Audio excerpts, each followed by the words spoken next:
The table element is a great way of listing things out, well, as a table in a format that you are used to, but you can also think of it as a container element. To bring in the table element, we click on Add Elements, and then I will go here in the sidebar on the left, find my table, click, hold, and drag, and drop it into the area. To help you visualize how the table works, there are some placeholder content already brought in here. You can see we have this heading at the top, then we have like a side heading, and then we have the content over here. I called it a content element, and the reason for that is that here where the content appears, it looks like it's just text that you can enter there.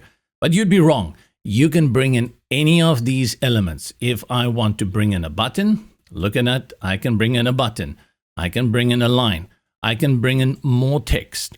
And that's why I think this for me is really more a content element than anything else wrapped inside of a functionality of a table.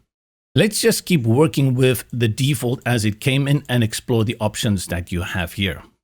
First, let's go to the container options. The container is represented by this dotted bounding box, and the options are accessed here in the top right corner.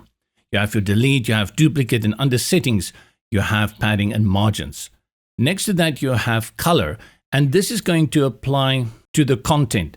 For the alternate rows, you select this one that says active, and you apply the alternate color for those rows. And you will see this appear a few times within the table element. To the left, where you have more options, you can have the head at the top activated or deactivated, as well as the sidebar.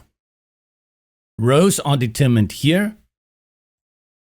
You can add more, but you're not limited to that. You can select and type in a value of your choice, and you'll be given those additional rows. Same for columns.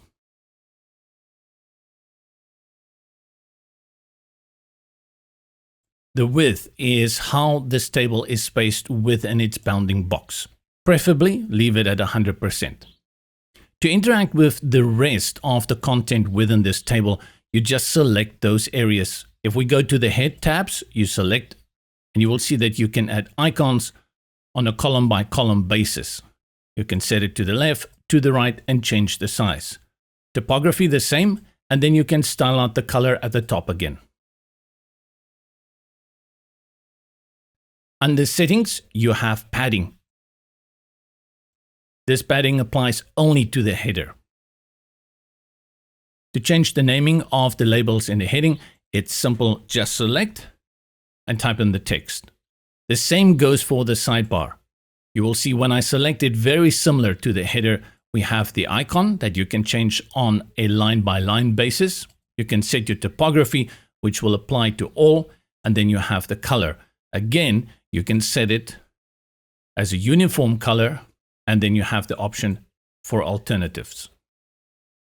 Reverting back to the default that we started with, it is paramount that when you work with these large content containers like the table element, that you go and view it on responsive displays like tablets and mobile. Let's go and see how this will display on a tablet, and you will immediately begin to feel it may get a little bit squashed. Here we only work with 2 columns, but you can understand that if we had more columns here, you will definitely run into a problem. And that's where you may have to decide to do something different, hide this element and bring in something different for a tablet, and then same for mobile.